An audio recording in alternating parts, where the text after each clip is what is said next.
Привет, Эндрю. Салам, Салтанат. Всем большой пламенный привет. Салам, достар. Biz Вкусный Кыргызстан программаның атынан салам берүүгө курунчтабыз. В наши легкие сразу пробежал прохладный свежий воздух. Как же хорошо встречать рассвет, да еще в аэропорту. Мен аны түшүнүп атам, бирок мага кызык болуп атат. Бүгүн кайсыл жерге учабыз? Неужели ты не понимаешь? Нам сегодня так повезло, мы будем встречать рассвет. Албетте, ошону жакшы түшүнөм. Күндүн чыгышы менен жаңы жашоо башталгандай болот эмеспи? Да, и с этим приятным чувством мы сегодня полетим на юг Кыргызстана. Wow, finally, чын элеби? Биз бир топ жолду кыскартап турбайбызбы? Аябай. Сонун жаңылык. Да, Эндрю, всего 1 час, и мы будем в городе Ош. Анда тезирээк регистрациядан батыраак күтөлү. Давай, быстрее.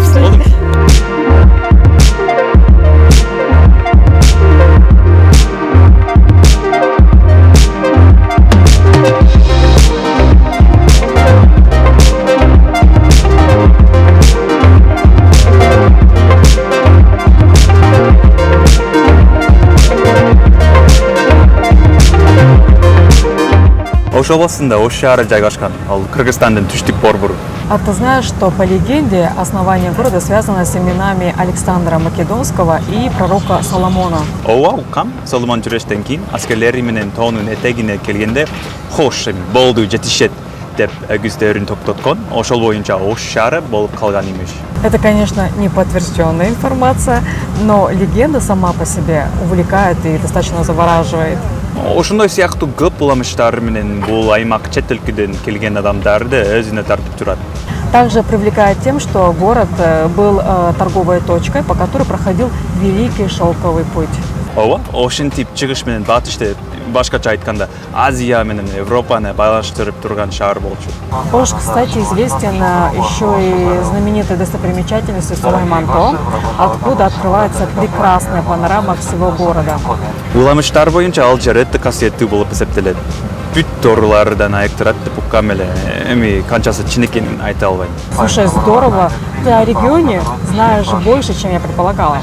Албетте, Ош бул Кыргызстандын түштүк аймагынын жүрөгү да. Илгертен бери көптөгөн саякатчылардын жакшы кирген жери болуп саналат. Представители разных народностей, которые там встречались, перенимали друг у друга элементы культуры и традиции. Бул нерсе Ош аймагынын баарына белгилүү даамдуу ашканасынын калыптанышына өтө чоң таасирин тийгизген. Да, нас ждет незабываемое гастрономическое путешествие по Ошской области. Ош аймагы гастрономикалык беш деп уккам эле. Ошондуктан абдан чыдамсыздык менен күтүп атам.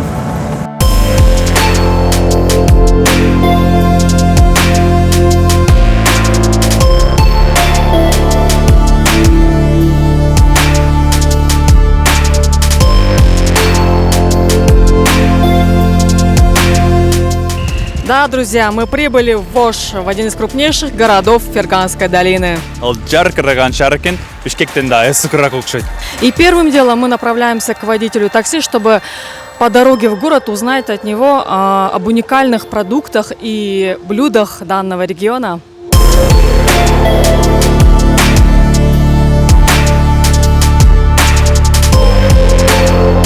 Бизде Оштон эң сыймыктуу тамактардын бири бул деген биздин самса деген болот. Бул самса анча-мынча башка аймактарда жасай албайт. Биздин Оштун самсасындай.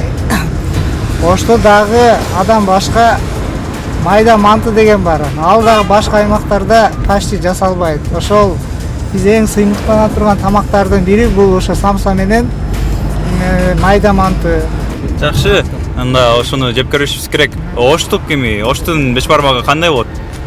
Оштун беш бармагы ушу кадимкидей эле камырды жууруп, кесип, анан кийин казы карта ошону жылкынын этинен алып майдалап, үстүнө кошуп жешет.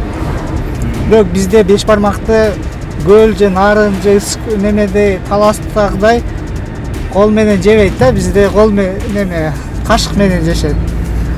Ошол биздин өзгөчөлүгүбүз. Ошо эгерде кашык менен жесеңиз синимдүү болбой калабайбы? Жок, биз ошого үйрөнүп калганбыз да. Кашык менен жешет, вилка менен жешет.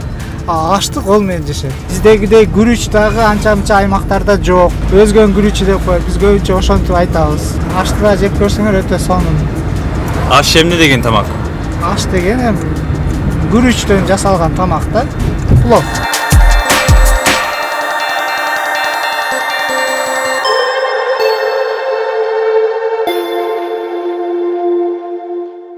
Вот мы и прибыли в то самое место, где, по мнению местных жителей, лучше всех готовят знаменитые ошские самсы.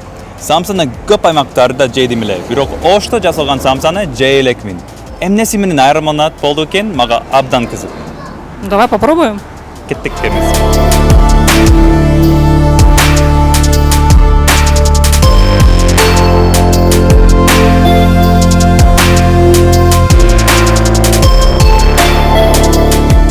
Bundan koşarız kavrugana. Şuna. Ay, bu kaçan başat? Biraz nar jakta pişirip bu 2,5 saat pişer. 2,5 saat mı? 2,5. Japqandan keyin 15 minut turadi. Ana açqandan keyin 1 saatga pişadi. 1 saat, 2 saatga pişadi. Qancha gram oldunuz? 5,5 turadi, 500 gram. Bunlar çoğun salız. Çoğun salız ne bu?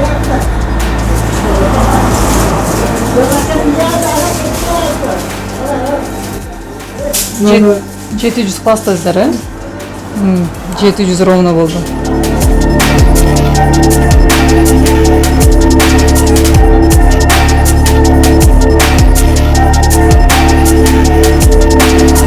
Самый ответственный момент в приготовлении – это прикрепление готового полуфабриката к глиняным стенкам круглой печки. На самом деле это не всем под силу, а представительницам слабого пола тем более.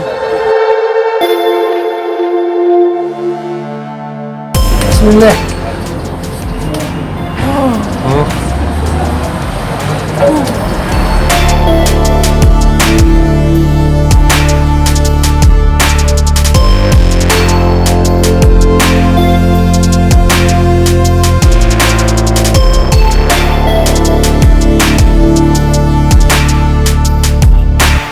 Oşun ellerinin samsa pişirүү эркектин иши деп уктум. Себеби дегенде самса тандыры аябай эсик болот. Эми 130 градустан ашык болот экен, анан дагы кээде 200 градуска жетет экен. Ошо жана самса жабышууга көп күч керек. Эми азыр мен көрүп атам, ол эркектер аябай күчтүү экен, жана эр жүрөк дагы.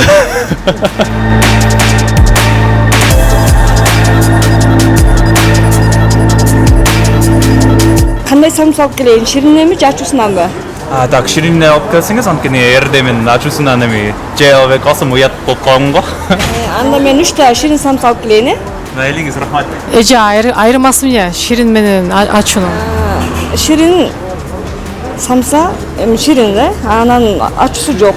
Ачуу самсада калипр кошулат. Просто так готовую самсу не съешь, не следуя определенным правилам. Нужно отрезать донышко, вот эту часть, нижнюю часть, а потом только после этого потихонечку начать есть саму начинку. Вот так вот. Попробуешь? Анан самсанын өзү чеке сыяктуу болуп калат го. Болсо жей берем. Так, пияз менен кошуп ба? Калган да. Бул болсо ширин самса болот.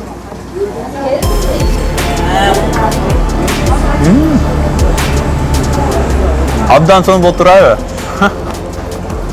Ал деген аябай майлуу да. Өтө майлуу эмес бирок даамдуу, уникалдуу, Ошун самсасы аябай сонун экен, өзгөчө.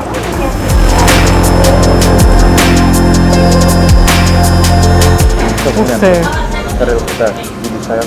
Буну алып, ана шорбого саласыңар. Шорпого?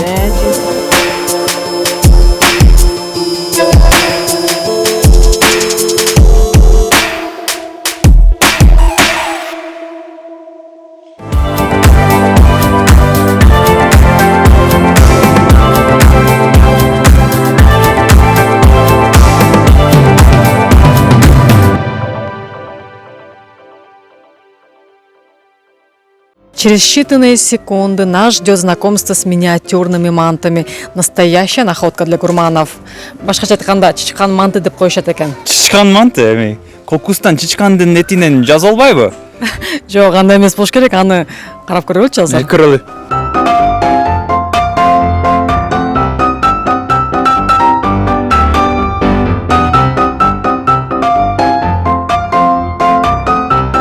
Buni mandek qilib xamirni yayamiz, keyin mandek qilib yopishtiramiz.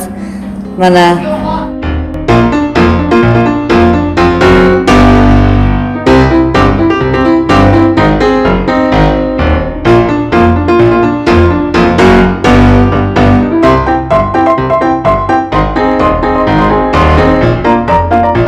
Ranşatagi chiqqan manti hozir mayda monti bo'lib qoldi. Biz kichikligimizdan dagi bantiga chiqqan manti deb o'qiganmiz. To'g'rimi? Hozir mayda monti hisoblanadi. Aga et qo'shilmay turib bo'ladi. Yo'q, et Et takib qo'shilmay bo'ladi. kartoshka bilan bo'ladi bu narsa. Kartoshkani yaxshilab yuvib, pishiramiz. Pishirgandan keyin uni archib tozalab, мясоровкадан chiqarib, xamir qorib, xamirga hamirni yayamiz. Yayib bo'lib, keyin mana qilib kesib, hozir ko'rsatgandek solamiz. Tayyor xamirimizni mana teramiz mana.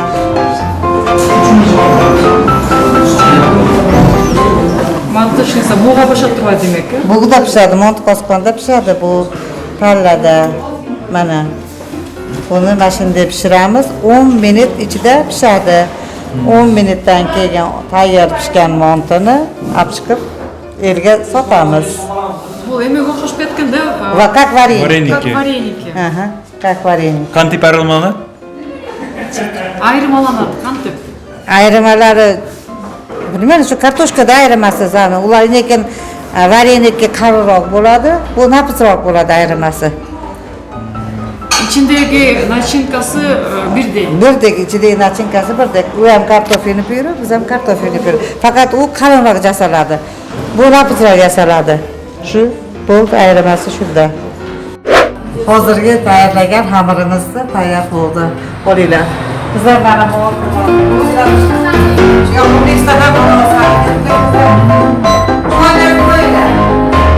Ece üstünde ev nesi var? ustida piyoz. Piyozga achchiq qalampirni aralashtirdik. Tayyor pishgan montimizga va ustidan qora murchni sepib qo'ydik. Mana olinglar, tomog'inglar tattu bo'lsin, mehmonlar.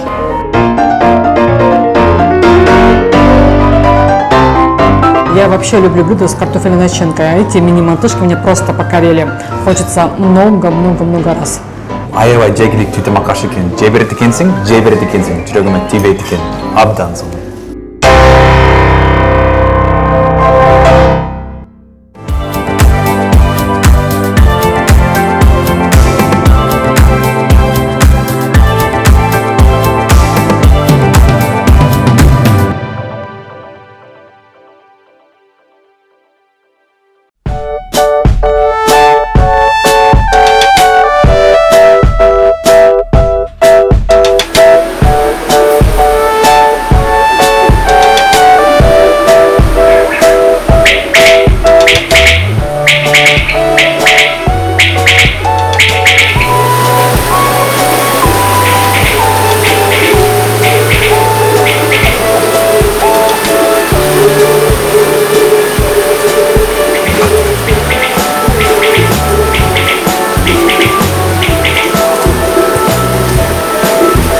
Bu anjir Qirg'izistonda Aravon shahri, Aravon rayonida o'sadi. Uylarimizda bor. Chiroyli meva, bu payg'ambarlarimiz yegan jannatning mevasi. Olib kelib bozorda sotamiz chiroyli qilib. Bunda vitamin E, ko'p vitaminlar bor. O'zi mo'majemish shunday uzumday, daraxtda o'rikdaqa bo'lib shunday pishadi o'zi mo'majemish. Инжир. Первый раз пробовала. Инжир. Ожский инжир. Өзбекче анжир? Anjir. Анжир он. Очень сладкий. Сизге эмнени эске салат? Маған жана андалек бар го, онун кичинекейчи ошого, даамы ошого окшошот аттым. Ан кантип сезилет да эми озунда. Аябай жумшагым. Бышкан өрүк сыяктуу менимче. Даамы сонун экен бул. Өзгөчө өсүмдүк. Америкада негизги мул менен эми момпос сүйү жасайбыз, Big Newtons. Бирок Компостинг. Ну, очень полезный, говорят, вообще. А вы для чего покупаете инжир? Тоже мама болеет, ну, вроде бы и для всего, так, я не знаю, да, вообще омолаживает организм, наверное, я так думаю. А действительно, купить инжир можно только вот в Волжской области? Без понятия, наверное, у нас, да, только растет. Наверное, не знаю. Кажется так, да.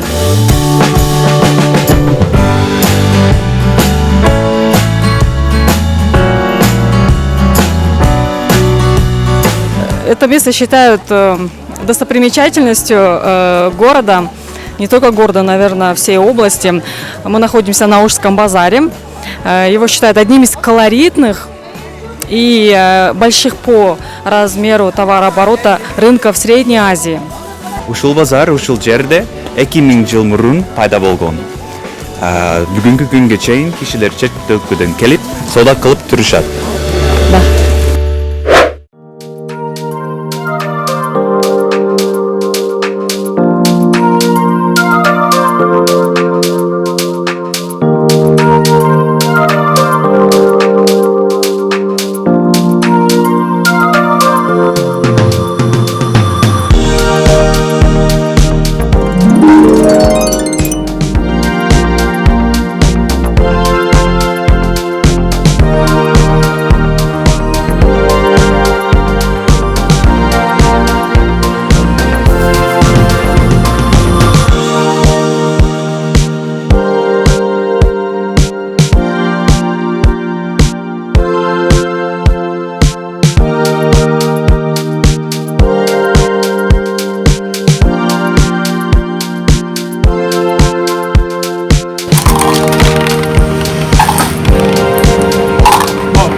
Кто бы ни приезжал в Волжскую область, все хотят попробовать ожский плов. И Эндрю, конечно же, не стал исключением.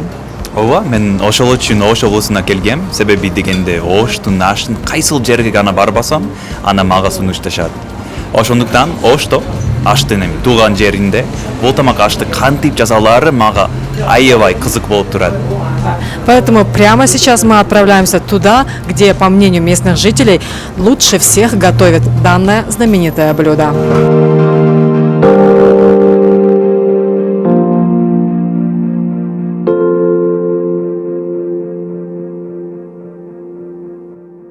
Берем одну луковицу. Лук, да, один, да? И режем его.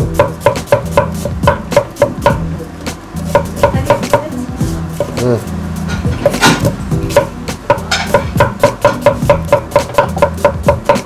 На 1 килограмм риса, используем 600 грамм мяса. Говядина, это по вкусу, баранину можем. Это по вкусу. Мы делаем из говядины. Задняя часть говядины.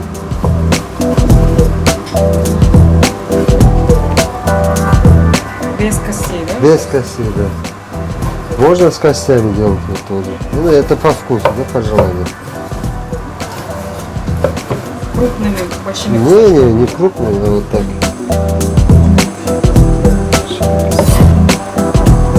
Бул уйдун эти. Үйде это. Койдун эти да болот, жылкын эти же. Жылкын эти ошко болбойт. Болбойт, да? Вот. Вот. Пока казан нагрелся, наливаем масло.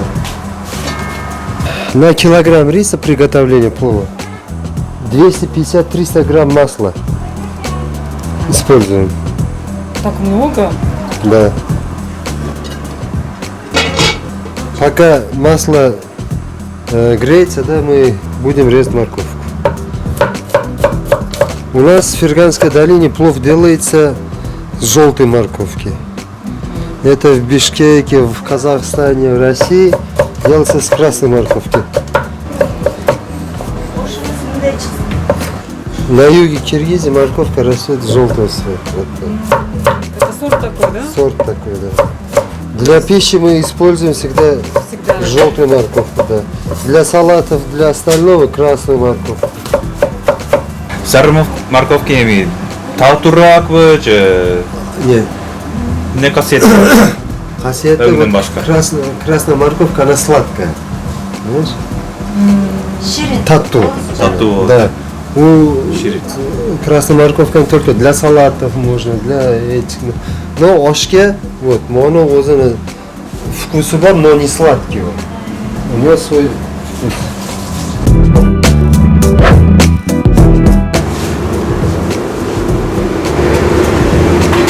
Tatlı kemi? Salizni o'zincha jasa bo'ladi. Diyeta saqlanadi. Şu damın qanday ekan? Dama şirin bo'ldi da. Biroq Biroq это şirin emas emi, qiziq emi, sabiska jetpet. жетпейді. Скажите, а почему везде вот получается так, что нам предлагают всегда ожский, да, плов? В Бишкеке плов делаешь, в Бишкеке такой плов не получается. Или с климата, или с воздуха, вот так. Ну, у нас свой климат, свои вот эти продукты, свое мясо. Вот оно придает свой вкус определенный. А может быть секрет в технологии приготовления? Есть Способ? технологии, есть у каждого повара свой секрет. Своя рука. Вот, например, два человека с одних продуктов начнут делать плов. У каждого другой получится, по-разному получится. Понимаете, у каждого человека свой вот так, вкус. Даже o'choqda qilsang boshqacha vkus bo'ladi. Но biz hozir endi gazda qilyapmiz. O'choq возможности yo'q hozir sizlarga ko'rsatgani. Shuning uchun o'choqda qilib ko'rsatyapmiz sizlarga. Анан оштуктар деле бизге мынтип айтышкан. Негизги эркектер аш жасайт. Эмнеге?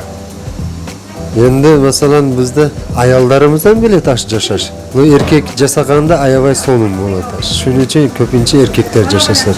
Plov по-фергански oshlarda turiga kiradi, sortiga.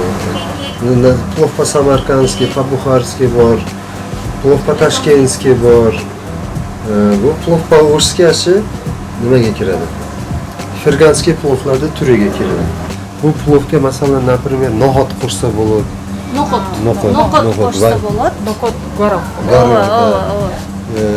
Onda da dam chiqadi. No'xatni qo'shib qo'ysa boshqacha dam bo'lib qoladi. Zirek qo'shadi kechina. Zirek qo'shsa bo'ladi. Anan sari mayiz qo'shsa bo'ladi.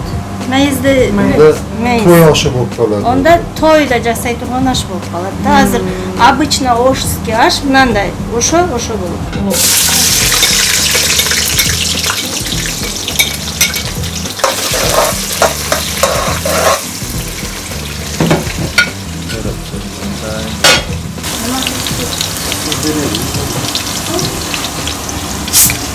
Risni o'lchaydi.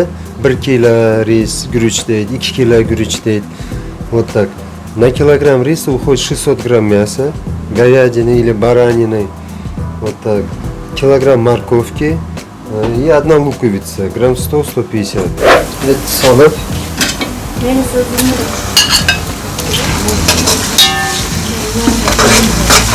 Ясын нәрсеми кызыл болгонуна чейин салынат, э? Да, золотый, сарык ranga doğru bo'ladi. Buncha yoqamiz. Hozir где-то 15 minut qovuriladi. Uzgenskiy guruch. Uzgenda chiqadi. Ekilib o'zgenda o'zunda yetishtiriladi buna guruch. O'zunda egilib o'zindan chiqadi. Uzgenskiy guruch. Bu guruchni issiq suvga qaynagan. Dezre deyiladi. Buni ati dezre guruch deyiladi. Dezre. Ana cho'ni jaraydi.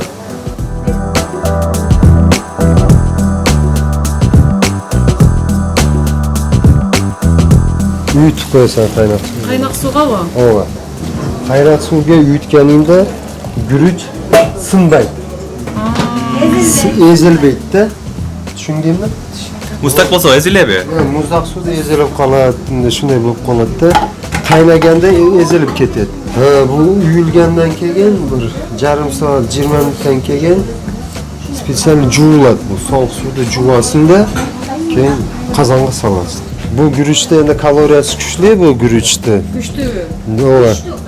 Kaloriya kuchli bu guruchda. Endi biz regiondagi ellar shu ko'pini mehnatkash, dehqon xalq bo'ladi. Shu obed mahallada kuchli tomoqni jasab, shularda ichiga osh kiradi. Oshda organizmda ko'p turadi, oshqozonda endi. Ак күрүчтө калория пас болот да, жеңил болот, диета болот, типа. А муну күчтүү, анан жегенден кийин анчага чейин муну ашказанды сиңиши секинирээк болот. Ошон үчүн күчтүү тамак дейилет да мына аш. Көп эркектерде ашы да, эми эркектер жей турган тамак. Bunu bir aralaştırıp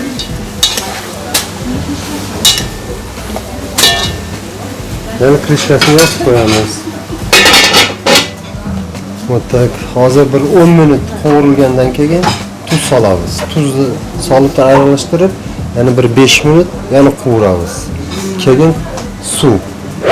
Bizda oshda qalampir degan narsa bo'ladi. Ko'k qalampir, chesnok. Bu chesnokda o'zini asobiy vkus beradi oshga. Chesnokda ta'm beradi. Bu qalampirning jilayishiga, achuv yegisi kelgan odamlar bo'ladi. Shu apetitni ochadi-da, qisqasi. Shunday. Ошонусунен кошулуп салынат. Пышканда алып коет муну бир 10 минут, 15 минут пышырып туруп, судан сүзүп алып коет. Сыртка чыгарып коет да. Анан кийин күрүч салат. Ого чейин булар пишип даяр болот. Анан тарелкага элге тартып атканда бетине коюп коет украшение. Перецти өзүнчө ичине фаршты тыгып туруп, ону да койсо болот, ашты али украшение кылыш үчүн, жасап бериш үчүн да. Бетине чырайлуу көрүнүш үчүн. Ондайым башкача дам болот ашта. Көп калампир салбаш керек. Мындан ачуу чыгып кетсе, тамак ачуу болуп калат. Что 1 килограммга 2 калампир. 2-3 салса боло берет. Мынаны ачпаш керек. Өзүнчө кайнап пышат. Ачуунан ичинде калат да, өзүндө калат. Ашка чыкпайт. А жей турган адам өзү кесип жей берет.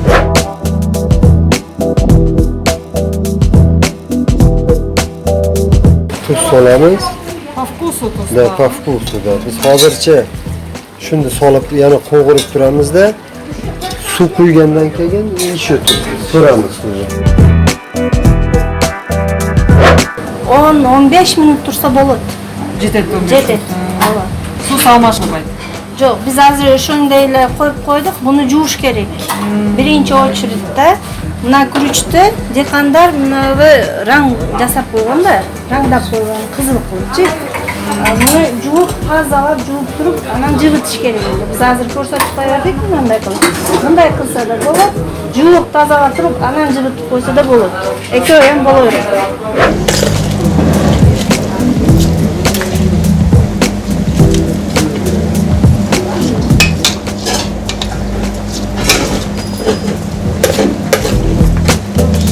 Аралашылбай турбайбы анда? Аралашылбай турбайт акырын. Aralashmaydi.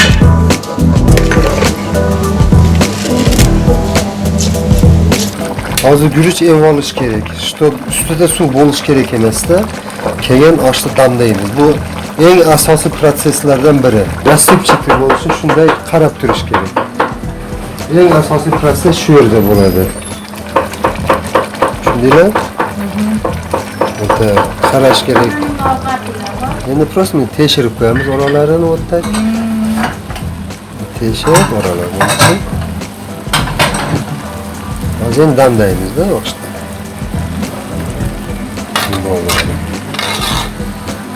To'g'rilab. İçinde sarımsak salib qo'ygansiz. Sarimsoqni solib qo'ydim mana. Daha pishadi. Mana. Bu da parda pishadi. Qalampirni solib. Qalampirni solib qo'ydim mana. Mana qalampirni solib qo'ydim. Күрүч кандай катар? Cho'ng'aydi guruch. Endi hozir damlab qo'yamiz. Krishkani yopamiz. Gazni pasaytiramiz. 25 minutdan keyin osh tayyor. Shu tarelkaga solamiz. Osh bo'lsin, приятного аппетита degandayda bu. Rassipchitib osh mana. Go'sht, sabzi, guruch bardak aralash kerak.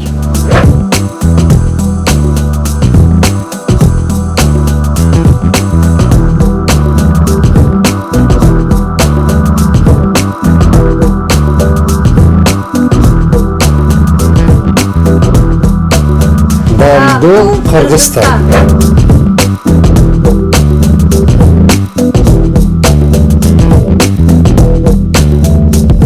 To'rtta panjir. Olasan chuchuk. Olib turib, bunday qilasanda, qo'ling ilashadi, voqif panjang bilan patta olib kelish. Bismillahirrohmanirrohim. O'tiringlar.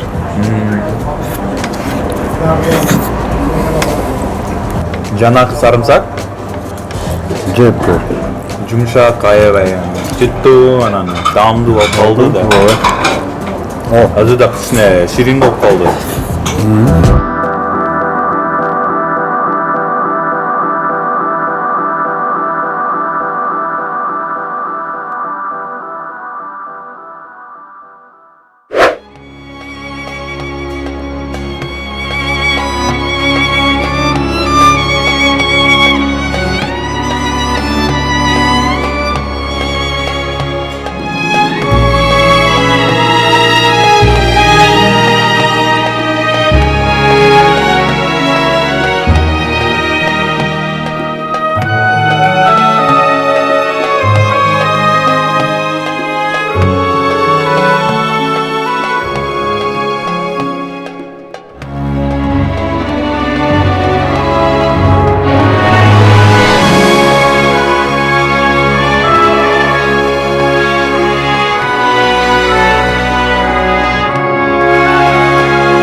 Ошентип достор, биздин саякатыбыз дагы аягына келип жетти.